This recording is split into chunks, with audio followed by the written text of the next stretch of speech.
요한복음 15장 6절에서 8절 말씀입니다.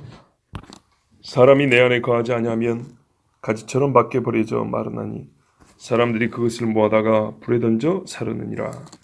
너희가 내 안에 거하고 내 말이 너희 안에 거하면 무엇이든지 원하는 대로 구하라. 그가 내 안에 있으리라. 너희가 열매를 많이 맺으면 내 아버지께서 영광을 받으실 것이요 너희는 내 제자가 되리라. 아멘. 자, 나를 떠나서는 너희가 아무것도 하지 못한다 그랬습니다. 4절 말씀, 5절 말씀이죠. 나를 떠난다는 것은 6절에 비춰보면 내 안에 거하지 아니한다는 말과 같습니다. 그 사람이 결국은 열매를 맺지 못하여 제거된 가지처럼 밖에 버리지 말라버립니다. 그러니까 포도원 밖으로 던져버리는 거죠. 그리고 그런 영영 포도원의 영양분도 얻지 못하고 영양분도 얻지 못하고 그 땅요 포도나무에서 올라오는 진액도 받지 못하고 그러니까 마르죠. 영이 살 가능성이 없어져 버립니다. 사람이 그렇잖아요. 지금 사람 이야기하는 겁니다. 그래서 이 사람들이 어떻게 되냐면 모아다가 그 사람들이 불에 살라버린다고 그랬어요. 농부는 어떻게 하죠? 그 일에 말까요? 도움을 주는 자죠. 이게 막지 않아요. 농부는 그 가지를 잘라놓은 가지를 다시 붙일 뜻이 없어요. 사람들이 그것을 모아다가 불에 던져 살라버린다. 자, 이 이야기를 듣고 의문을 가진 유대인은 없습니다. 너무나 자연스럽고 상식적인 농법입니다. 포도나무 이렇게 기릅니다.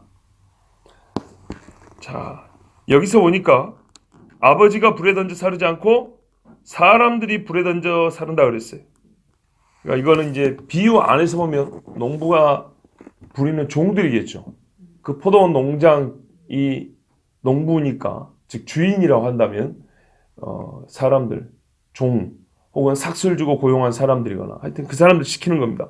여기서 우리가 기본적으로 뭘 할 수 있죠? 아이 크구나 이거. 그죠? 포도나무 한 그루 얘기하는 게 아니고 큰 포도원을 얘기하는 거구나.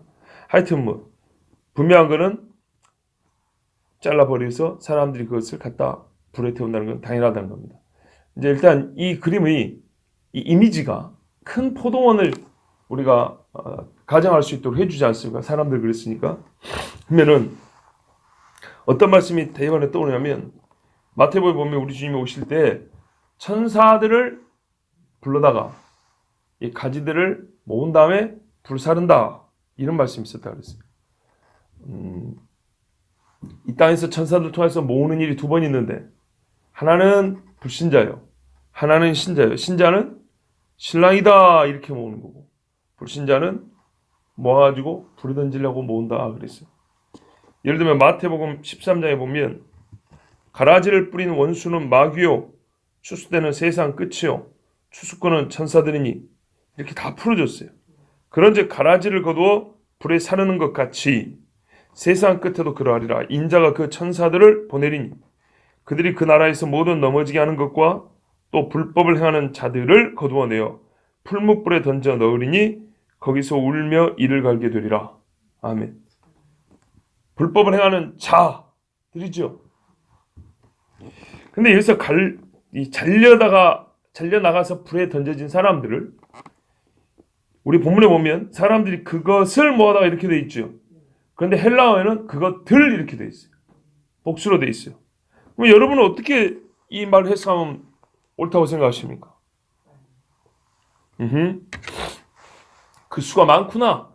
그렇게 되죠. 그런데 우리 똑똑한 신학자분들께서는 그렇게 해석 안 해요.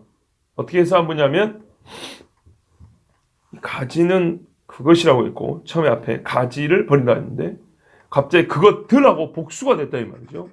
아, 이거는 이 신자가 열매를 맺어야 되는데 열매 맺지 못하게 하는 방해하는 것들이 있죠. 막 유혹이 있고 뭐 핍박이 있고 이런 것들을 모아다가 신자가 좀 더 신자다운 삶을 살지 못하게 하는 방해하는 것들을 모아다가 불에 던져 사른다. 이런 식으로 해석해요. 자연스럽습니까? 아니죠. 어떤 거는 외부에서 불러 살라면 무슨 뭐 보이는 거 해야죠. 어떤 거는 외부에서 별로 자기 없어 지 속에 있으라는 생각이 있어요. 그 생각들 모아다가 불에 던져 사른다. 참 왜 이렇게 힘들게 하는지 몰라요. 다른 말씀들을 봐도 사람들을 불에 사르는 거지 무슨 관념을 사르거나 유혹을 사르거나 이런 거 아니란 말입니다. 어떤 사람은 개고기를 너무 좋아하고 오늘 주일 예배 드렸는데 누가 개고기 먹자니까 갔어요. 그러면 뱃속에 들어간 개고기를 다 꺼내갖고 불사르게 준다 이 말입니까? 그거 아니죠. 그런 식으로 해석하는 분들이 덜어 있어요. 그것이라고 했다가 갑자기 그것들 하니까 해서 왜 복수겠냐? 한 가지가 열매 맺지 못하게 하는 데는 여러 방해 요소들이 있지 않겠냐? 성장하지 못하는 여러 방해꾼들이 있을 거 아니냐? 그 방해하는 것들, 장애물들을 그러니까 그건 한두 가지가 아닐 거 아니에요. 그것들을 모아다가 불에 던져 사른다. 얼마나 억지스럽습니까? 여러분 솔직히 말해서 떨어져 나간 가지가 하나입니까? 한 나무에서 한 가지밖에 없을까요? 엄청나게 많습니다. 수많은 가지들이 있습니다.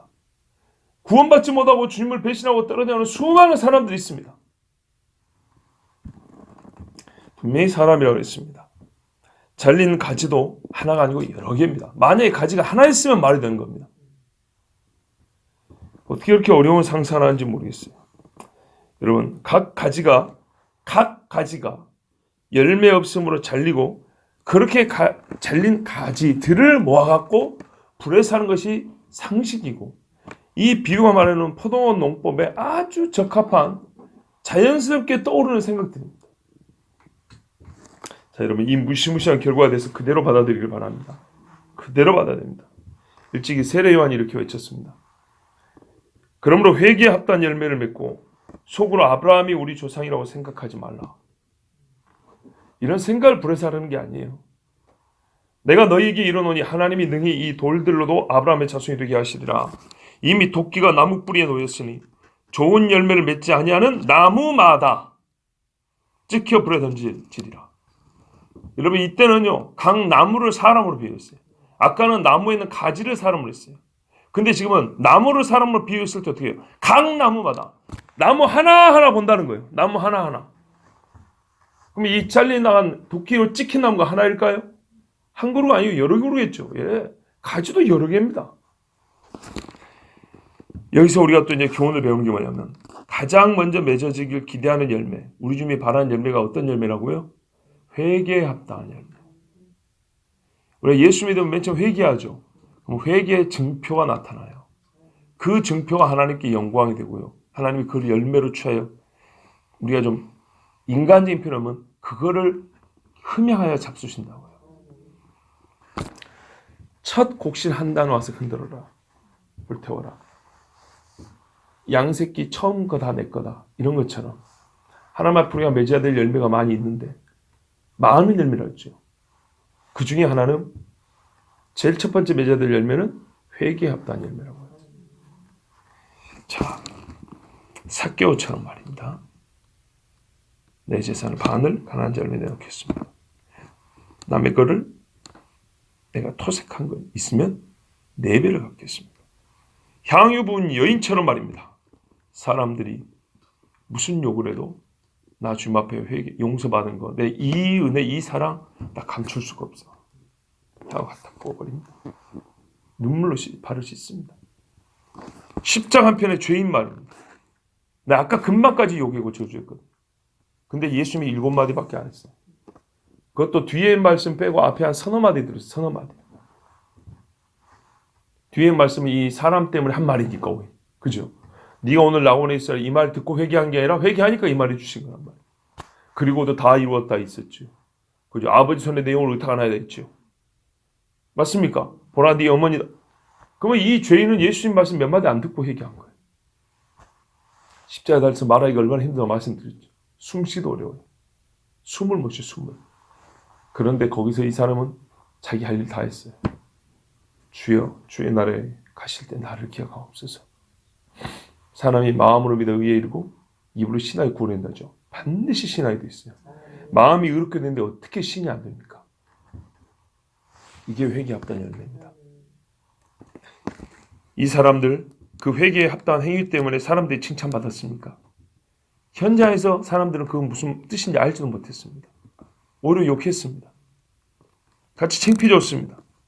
그러나 주님은 공히 이 세 사람 전부 다 공개적으로 죄사함을 선포해 주셨습니다. 사람들 가운데서 높여주셨습니다. 회개에 합당한 열매를 맺으면, 그래서 말씀드린 거예요. 죄 지은 과거가 간증이 됐고 하나님께 영광 돌릴 수단이 된다고요. 그럼 회개에 합당한 열매를 맺지 않으면 어쩐다고요? 이번에는 가지가 아니라 나무를 은유로 삼았기 때문에 그 나무를 전체를 하나도 아끼지 아니하고 찍어 불에 던져버린다 그랬습니다. 우리는 여기서 열매 중 한 가지, 가장 먼저 맺어야 될 열매가 뭐라고요? 회개 열매, 회개 열매. 자, 그렇다면 내 안에 거한다는 것과 거하지 않는다는 것이 얼마나 큰 분리선인지 우리가 알 수 있어요. 과거에 냉전에 철의장막이라고, 남북에 38선이 휴전선이라고 그러고, 베를린에 그 장벽이 있었죠. 그거보다 더 두껍고 높고 절대 사람이 건너가지 못할 장벽이 뭐냐면 안에 거함과 거한 사람의 차이예요. 거하지 않으면 밖에 던져지는 거예요. 그 벽 위에 올라가서 이리 갈까 저리 갈까 그런 게 아니에요. 그리고 회개에 합당한 열매를 맺는 자가 주님 안에 거함이 확실한 이유는, 그 회개는 어떻게 누구로부터 이게 발동이 되죠? 회개하는 마음이 성령이죠. 성령. 물과 성령으로 거듭나지 아니하고는 하나님께 나갈 수 없다. 하나님의 나라에 못 들어간다. 성령이 아니고서는 누군지 예수를 주라 신할 수 없다. 예, 맞습니다. 회개는 성령께서 그 영과 함께한다는 증거이기 때문에 회개에 합당한 열매는 곧 하나님의 영이 그 안에 계시잖아요. 네가 내 안에 내가 네 안에 증거가 되는 겁니다. 회개에 합당한 열매. 그리고 이 회개에 합당한 열매를 맺게 한 성령은 우리를 거듭나게 한 후에 계속 또 자라게 하시죠. 이거에 잘 드러난 말씀이 요한일서 4장 13절 말씀인데요. 그의 계명을 지키는 자는 주 안에 거하고 주는 그의 안에 거하시나니 우리에게 주신 성령으로 말미암아 그가 우리 안에 거하시는 줄을 우리가 아느니라. 이건 요한일서 3장 24절이었고 4장 13절에 또 이렇게 되어 있어요. 그의 성령을 우리에게 주심으로 우리가 그 안에 거하고 그가 우리 안에 거하시는 줄을 아느니라. 아멘. 요한 서신에서는 성령의 내주를 통하여 우리가 주님 안에 거한다는 것을 알 수 있다고 그랬어요. 내가 알 수 있다. 내 영이 알아요. 근데 요한복음에서는 뭘 강조했죠? 내 말이 너희 안에 거하면 그랬죠. 근데 요한일서는 이거를 그대로 받아 하나를 더 가르쳐 줍니다. 아까 뭐라 했어요? 그의 계명을 지키는 자는 주 안에 거하고 주는 그의 안에 거하시나니. 요한일서도 이미 이걸 인정해요. 이거 딱 전제해 놓고 하나 더 가르쳐 주지.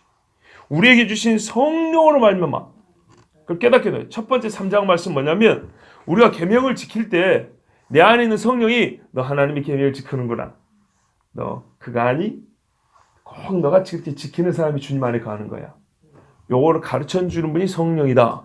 이게 3장 말씀이고 4장 말씀은 성령을 주심으로 우리가 주님 안에 거하고 주님이 내 안에 거한다.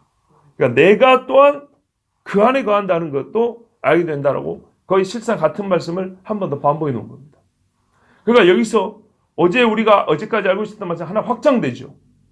주님 사랑함, 계명을 지킴, 그 말씀을 지킴, 이게 우리가 주님 안에 거한다는 증거다.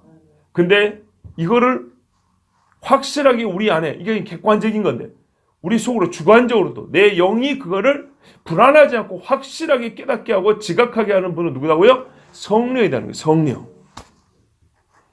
자, 너희가 7절입니다. 내 안에 거하고 내 말이 너희 안에 거하면 무엇이든지 원하는 대로 구하라. 그리하면 이루리라.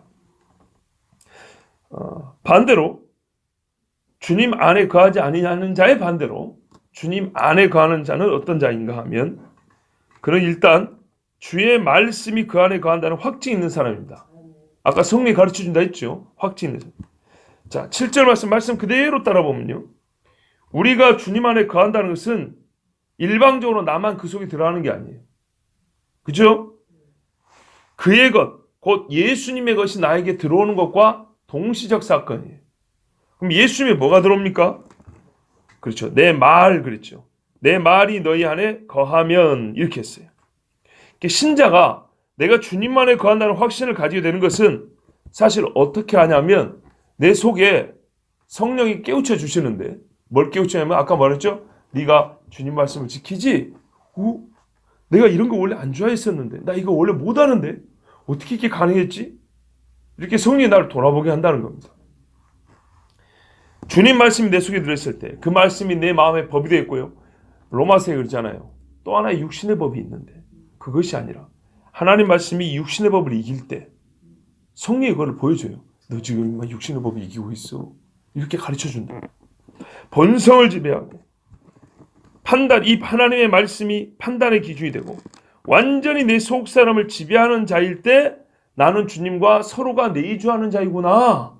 서로 안에 거하는 자이구나. 이거를 깨닫는다 이 말씀입니다. 누구든지 그의 말씀을 지키는 자는 하나님의 사랑이 참으로 그 속에서 온전하게 되었나니 이로써 우리가 그의 안에 있는 줄을 아노라. 뭐라면요? 그의 말씀을 지키는 자는 그 속에서 하나님의 사랑이 온전에 대해서 우리 속 사람이 변화돼요. 그래서 이로써 우리가 그 안에 있는 줄 아노라. 내가 주님 안에 있는 줄을 안다. 그랬어요. 그의 안에 산다고 하는 자는 그가 행하시는 대로 자기도 행할지니라. 요한일서 2장 6절 말씀인데요. 이 말씀같이 우리가 주님 안에 거함을 알 수 있는 길은 주의 말씀을 지키는 나를 보게 될 때입니다. 그리고 그 사람은 반드시 주가 행하시는 대로 자기도 그렇게 행합니다. 왜냐하면 말씀을 지키는 자 속에서 하나님의 사랑이 온전하게 되어 그는 주의 계명을 지키는 것이 불가능한 사람이 되어버렸기 때문입니다. 우리가 예수 믿고 나면 주일날 예배 안 드리는 게 불가능하잖아요. 그죠? 왜? 주일날 일어나서 옷 입고 어디 가니? 교회 가야지. 이게 이상한 게 아니라 너무나 자연스럽게 된다고요. 여러분, 사랑하면 계명을 지킨다. 계속 생각하시라고 했습니다. 사랑하면 계명을 지킨다는 명령이기 전에 어떤 존재에 주어진 법칙입니다. 존재에 주어진 법칙. 어떤 존재가 되면요, 그 일은 법칙처럼 일어나요. 물이라는 존재는 이렇게 하면 부어지죠. 이런 고체 덩어리는 놓으면 떨어진다고요. 그렇죠? 물이라는 존재가 갖고 있는 본성에 근거한 법칙이 있어요. 기름은요, 열이 들어가면 폭발을 하죠. 그렇죠? 물은 끓어도 기름은 폭발한다고요. 이렇게 그 존재가 갖고 있는 본성에 따라 발생하는 당연한 결과, 변함없이 반복되고 일어나는 결과, 이 변함없이 반복될 때 이거를 우리는 법칙이라고 해요. 너무 떨어지고. 그래서 이걸 법칙이라고 그런다고. 이런 거를. 사랑의 법칙은 뭐냐면요, 계명을 지킨다는 겁니다. 근데 이걸 사랑은 무조건 사랑하는 자를 위하여, 사랑하는 자의 기쁨을 위하여 그렇게 살게 돼 있어요. 그렇죠? 그러므로 사랑하면 계명을 지키고, 이것은 사랑하는 존재에게 주어진 법칙이에요. 그렇기 때문에 예수님 사랑한 다음에 따로 떼서 플러스 계명을 지킨다는 게 아니에요. 사랑과 계명은 원래 한 몸뚱이라고 해요. 한 몸뚱이. 그러니까 계명을 안 지키면서 나 주님 사랑한다 하는 것은 그래서 거짓말이라는 겁니다. 믿는다 그러면서 말씀 안 지키면 그 믿음은 거짓말이라고 우리 주님 말씀한다는 얘기입니다. 믿고 나서 플러스 행위가 아니고 믿음은 그 자체 행위라고요. 한번 생각을 해보세요. 저도 매일 설교한 말을 제 자신 곱씹어 보거든요. 믿음에서 행위를 떼어내고 믿음을 한번 설명을 해보세요. 나한테 믿음이 뭔지 한번 설명을 해보세요. 믿음의 본체를 행함을 떼어놓고 한번 설명을 해보시라. 내가 구원받는 데 있어서 더한 행위가 없다는 것이지요. 그렇죠? 잘 보세요. 아주 중요한 겁니다. 구원받기 위해서는요, 행위가 필요해요. 잘 들으세요. 행위가 필요한데 이 행위를 예수님이 해줬어요. 맞습니까? 예수님이 그 행위를 해줬다고요. 나는 그것을 믿어요. 그렇죠? 예수님이 하신 일을 믿는다고요. 그러면 내가 그 은혜를 받고 구원을 받았는데 내 믿음에는 보세요. 구원을 위한 행위가 아니에요. 그러니까 무슨 말인지 알겠어요?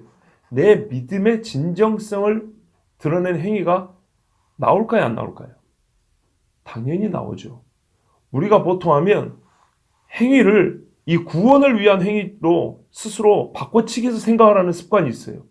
그래서 행위 얘기하면 저 사람 믿음으로 구원받는다는 것도 행위로 구원받는다 얘기하나? 율법주의자 이런 말. 그게 아니라니까요.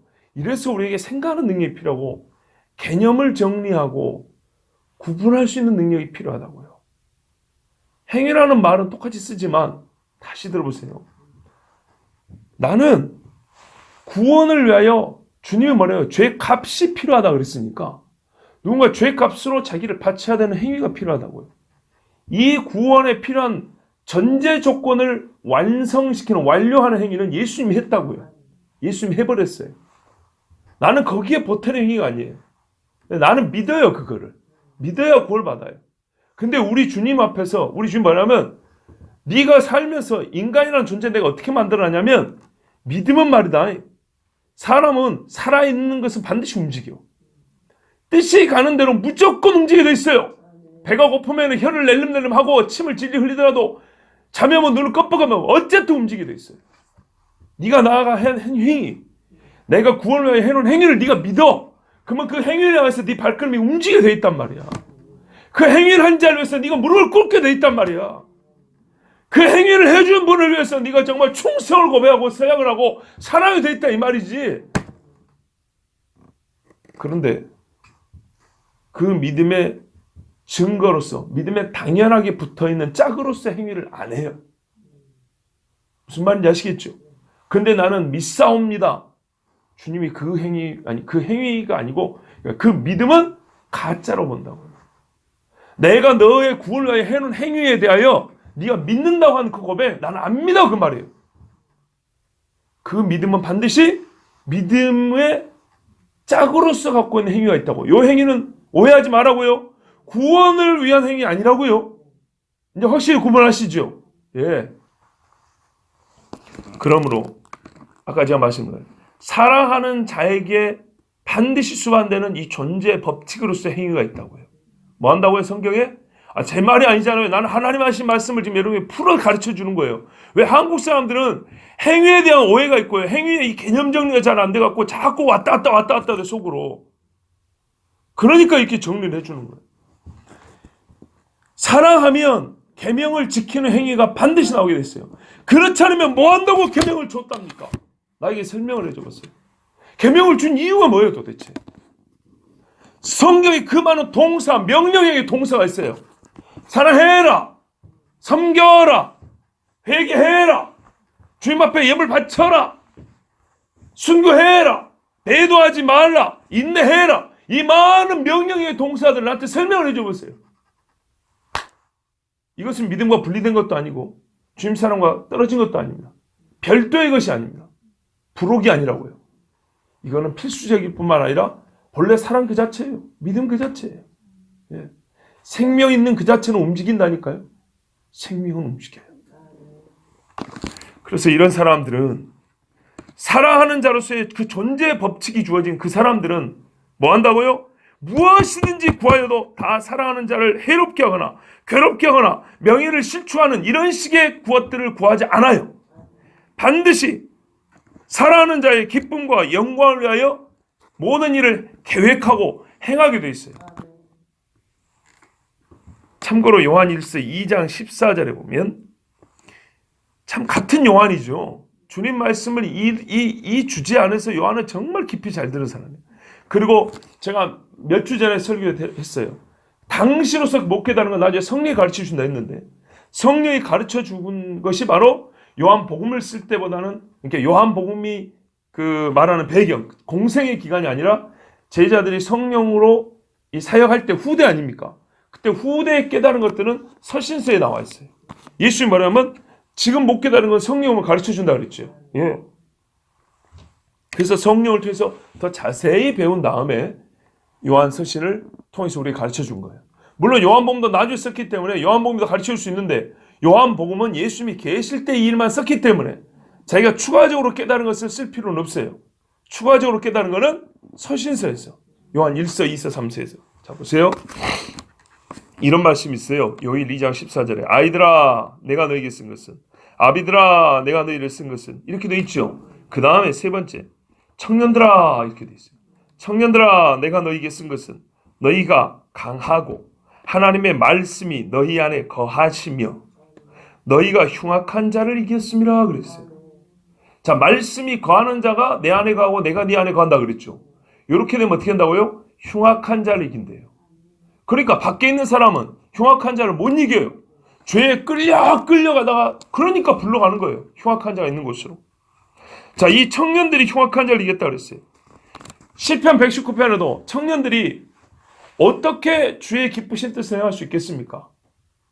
주의 말씀을 따라 삼갈 것이니라. 자기를 어떻게 주님 앞에서 정결하게 할 수 있겠습니까? 주의 말씀을 따라 삼갈 것이니라. 분명히 이렇게 돼 있죠. 실제로 여기 요한일서도 청년들이 흉악한 자를 이기는, 죄를 이기는, 주님이 기뻐하실 만한 그런 일을 하게 된 일은 어떻게 가능했냐 했더니 말씀이 안에 거함으로 흉악한 자를 이겼대요. 흉악한 자는 하나님을 버리라 하고, 흉악한 자는 주를 배반하라 하고, 흉악한 자는 어떻게 해? 다윗 보고도 남의 부인이건 뭐건 네 힘 있으니까 가서 간음하라 그러고, 네 충성스러운 부하도 잔인하고 비열하고 더럽게 죽이라 그러죠. 이게 흉악한 자가 하는 거예요. 그리고 이겼다는 말은 싸웠다는 뜻입니다. 이 청년들이 정말로 흉악한 자를 싸울 일이 얼마나 많습니까? 여러분, 이것을 우리가 매우 제가 현실적으로 표현하면요, 마귀가요 젊을 때 그 사람을 지배해버리면 나중에는 자동입니다. 신경 안 써도 돼요. 왜? 배어있기 때문이죠. 거룩한 걸 못 배웠어요. 어린애가 배워야 될 때 그 타이밍이 중요하죠. 영아기 때 배워야 될 게 유아기 때 배워야 될 게 있어요. 이건 아주 개인적인 이야기인데, 이제 저희 세 애들이 전부 다 유아기를 지났습니다. 특별히 이제 별이까지 유아기를 지나가니까 하나님 앞에 제가 요즘에 얼마나 감사하고요. 한편은 그것만 가져도 벌써 다 키우는 것 같아요. 마음이 섭섭하고요. 흔히 그러잖아요. 어떻게 시집 보낼까 그러죠. 아니, 유치원만 졸업시켜도 이 정도만 커도 마음이 굉장히 막 이상해요. 정말로. 아, 참. 이렇게 마음이 막 좀 이 세상 절편 막 우울증 걸릴 것처럼 이렇게 묘해요. 누가 건들면 눈물 날 것 같고. 근데 말입니다. 얼마나 하나님 앞에 감사한지 몰라요. 고작 유아기를 할 것 같지만은 유아기와 초등기는 나이 한 살에나 세상이 달라요. 세계가 달라지잖아요. 사는 세계가. 이 세 자녀를 유아기를 다 안전하고 건강하고 예수 잘 믿고 이렇게 자라게 주신 하나님께 얼마나 감사한지. 진짜요. 요 근래 이 감사한 마음이 지금 한동안 계속되고 있어요. 일평생에 이 자녀들이 주님 앞에서 청년 시절에도 거룩하게 자라길 바라고 있는 마음이 우리 부모들 마음 아닙니까? 그런데요, 이 유아기 때 예수를 아는 거하고 모르는 것은 초등부가 달라지고요. 초등학교 때 예수를 알고 모르는 것은 중등부가 달라지고요. 그죠? 우리 교회 산 증거 있잖아요. 미스터 롱빈 한번 생각해보세요. 용빈이. 예? 그 애 초등부 시절 우리가 다 봤지 않습니까? 중등부 시절 어쩐가요? 고등학교 시절 어쩐가요? 정말 감사해야 돼요. 감사해야 돼요. 제가 여기 관계된 그 어르신들이 계시지만 무관하게 진짜 우리가 우리 안에 있을 것인가 부정할 수 없는 사실을 보세요. 어느 교회를 가나 좀 표현이 그렇지만 아무리 믿음 없는 교회라도 정말 예수에 미친 놈들 하나는 있어요. 꼭 한두 사람 있어요. 가면 그게 그 교회의 소망이고 참 하나님 앞에 잘 자는 남모 같아요. 근데 제가 요즘에 용빈이 보면서 그런 생각 한다니까요.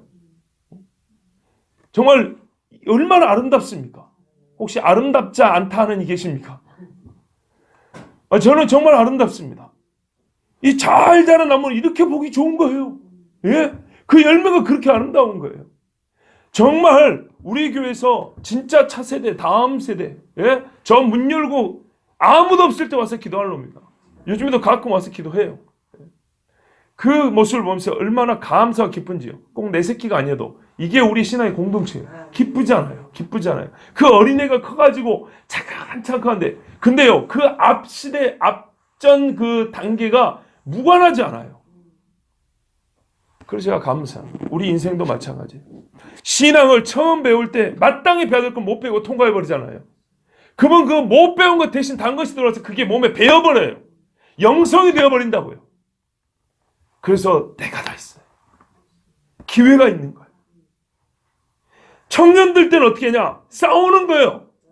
성령이 충만해서 막 불이 붙어요. 그래서 우리 보통 보면 내가 젊을 때 그러네. 맞아요. 젊을 때 그런 모습은 지금 50대, 60대 그렇게 못합니다. 옛날에 청년사회 갈 때 아들 둘이를, 제 아들이 아니고 남의 아들 둘이, 집사님 아들 둘이를 데리고 우리 섬에 간 적이 있어요. 제가 보트를 태워주면서, 그때 제가 보트 운전을 하고 다녔거든요. 보트 태우면서 그랬어요. 야들아, 너그 부모님들이 지금 뜨겁지? 왜냐하면 그 부모님들이 청년 때 같이 청년 생활했던 분들이에요. 그래서 청년 말에서 결혼하고 이제 그렇게 막 했던 분들이에요. 너희 부모님이 얼마나 신앙생활 잘하냐? 너 50대지 않냐? 야, 근데 이 젊은 놈들은 건방지게 50대 어른들을 또 좀 무시하는 경향이 있어요. 잘 봐라. 네가 50대 되면 너희 부모님하고 갈 자신이 있냐? 온갖 세상에 때가 묻게 돼 있고 갈수록 죄를 더 짓게 돼 있고 죄 짓는 교묘한 방법들 그 수가 늘어나는데 너희가 너희 부모님과 같이 할 수 있을 것 같냐? 너희 부모님 정도 되란 말이지 너희가 못 봐서지 너희 나이 때 얼마나 길었는지를 알아야 된다. 너희 나이 때 청년 때 하나님 앞에 기도하지 않으면은 기도를 배우지를 못해서 나중에는 기도할 기회를 줘도 하지를 못해요. 그거 하려면 얼마나 힘든지요. 나이 40, 50, 60 돼가지고 생각 바꾸는 게 그렇게 어렵다면서요. 신앙의 습성과 태도 바꾸기도 너무너무 어려운 거예요. 알면서도 안 되는 거예요. 왜? 육은 원래 그렇게 생겨먹은 거라고요. 육은 그렇게 생겨먹은 거예요. 그러니까 육체를 다루는 법이랄까요. 육체를 가지고 사는 자에게 지혜는 그래서 젊을 때 배워야 되는 거예요. 청년 때는 뭐하냐? 싸우는 시기예요. 하나님의 말씀을 많이 받아가지고 흉악한 자를 싸워서 이기는 법을 터득해야 되고요. 이 경험을 쌓아놔야 돼요. 그런데 이 사람들이 어떻게 이해하다고요? 어떻게 하나님을 거스르는 마귀를 또 거스르게 됐다고요? 그 결과 이게 됐다고요? 말씀. 아무리 강조도 부족하지 않은 말씀. 도대체 이 말씀이 아니고서는 어디서 이길 수 있는 힘을 얻을 수 있나요? 어디서 이길 수 있다는 사실을 배울 수 있나요? 어디서 이겨야 되는 목적과 이유를 들을 수 있나요? 젊을 때는 그래서 항상 말씀을 쫓아다녀야 돼요. 기도할 수 있는 자를 쫓아다녀야 돼요. 나이가 들면은 이 쌓아놓은 것을 가지고 이제 버리지 마시고 사가지고 사그라들도록 내버려두지 마세요. 육신은 후패합니다. 이거는 막아도 안 돼요. 하나님 정하신 법이 그래야 하면 그게 법칙이에요. 그런데 어떻게 해요? 속에는요 훨씬 더 뜨거워질 수 있어요. 속의 건 더 살아날 수 있어요. 바로 우리 자식 키워낼 수 있어요. 자, 이런 사람은, 이런 청년들은 뭘 구해요? 맞아요. 세상 거 구하지 않아요. 그래서 청년인데요, 너 요즘에 같지 않다 소리가 그냥 나오는 거예요. 제가 예전에 어떤 청년이 있어요. 니 몇 살이냐? 몇 살에 돼요? 너 정말 니하고 같은 나이인데 진짜 예수한테 미쳐버린 애들 어떻게 사는지 아니? 너 예수 잘 믿는 거지. 진짜 주님 앞에 20대 초반에 진짜 주님 앞에 자기를 바쳐버린 애들 어떻게 했는데 못 봤구나. 봐야 돼. 정말 그런 애들 한번 봐야 돼. 있다니까요. 같은 시대를 사는데. 네. 이게 성경이 가르치는 청년이라고요. 이런 청년이 있단 말이에요. 이게 당연한 거예요. 당연한 거. 왜 구원에 뭐가 좀 필요한 게 있어? 보태려고요? 아니요. 구원 받았으니까. 하나님 말씀 속에 있으니까. 성경에 말해요. 네가 구원받기 위해서는 이걸 해라. 구원받기 위해서는 싸워야 된다. 이렇게 말할까요? 그렇게 안 해요. 말씀이 거하면, 성령이 너를 지배하면, 네가 주님을 사랑하면 이렇게 말을 한다고요. 성경이. 이 통쾌함. 얼마나 통쾌합니까? 이 말씀 주시는 시원하. 저는 그냥 시원합니다. 이 말씀 자체. 제가 설교 시원한다는 얘기 아니고 이 말씀이 있는데 제가 시원해. 청년들아, 너희에게 내가 쓰는 것은 요한이 나이든 노인 요한이 뭐라고 해요? 이 청년들 누가 가르쳤냐고요? 요한이 가르치고 요한의 제자들이 가르쳤지 않겠습니까? 하나님의 말씀이 너희 안에 거하시면 너희가 흉악한 자를 이겼습니다. 이 말씀을 듣고 얼마나 마음이 시원하고 통쾌하든지요.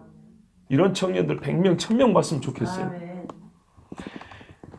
이 지금의 이 통쾌함과 기분 좋음이 여러분 감정적으로 그치지 않고요. 실제화되기 위해서 다시 한번 조건을 말씀드립니다.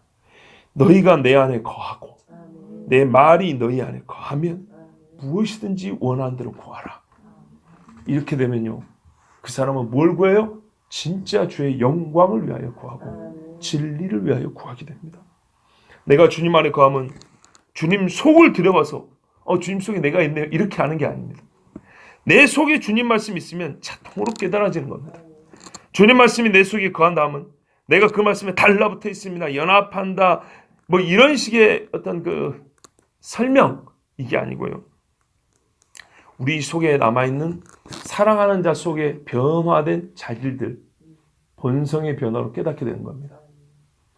그리스도께 완전히 의존하지 않고는 살지 못하는, 정말 상사병 걸린 것처럼 주님 주님 하는 나의 변화된 속을 통해서 깨닫게 되는 겁니다. 이걸 이른바 저는 속사람의 생김새가 말씀화 되었다고 이렇게 표현하겠습니다. 이렇게 되면 우리가 알아요. 내가 주님 안에 거하는구나. 그러면 그런 사람은요, 청년 때 가장 세상에 유혹이 많은 때조차도 어떻게 해요? 흉악한 자와 싸울 생각을 하게 돼요. 왜? 내가 주님을 사랑하니까. 안 그러면 그걸 섬겨야 되니까. 그리고 어떻게 합니까? 이겨요. 말씀은 검이니까 이긴다고요. 오늘 시간 관계상 7절까지만 보겠습니다. 주님 주신 은혜가 족하리라 믿습니다. 여러분, 우리 이렇게 청년 시기를 지나온 분들도 있어요.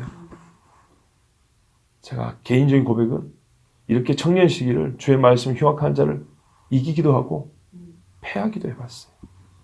패할 때는요, 정말 자존심 상하고 마치는 정도가 아니에요. 삶에 소망이 없어져 버려요. 고개를 들 수가 없어요. 그런데 이기면 어떻게 해요? 세상 다 없어도 이겼다는 그 사실로 행복하고 주님 나를 보고 계시다는 그 사실 때문에 정말 뛸 듯이 날 듯이 기쁘고 밥을 안 먹어도 두 주먹에 힘이 쫙 들어가는 거예요. 이게 주님 안에 거한 다음 주님 안에 거하는 자가 누리는 행복입니다. 하나님께서 우리에게 주신 복이 바로 이것입니다. 진짜 이 말씀을 믿는 자에게 이 말씀을 가지고 정말 주의 계명을 지키는 자에게 반드시 우리 주님이 이 약속하신 복이 임할 줄 믿습니다. 여러분 것이 되기를, 끝까지 나의 것이 되기를 축복합니다. 기도하겠습니다. 하나님 아버지 감사합니다. 주께서 이 말씀 우리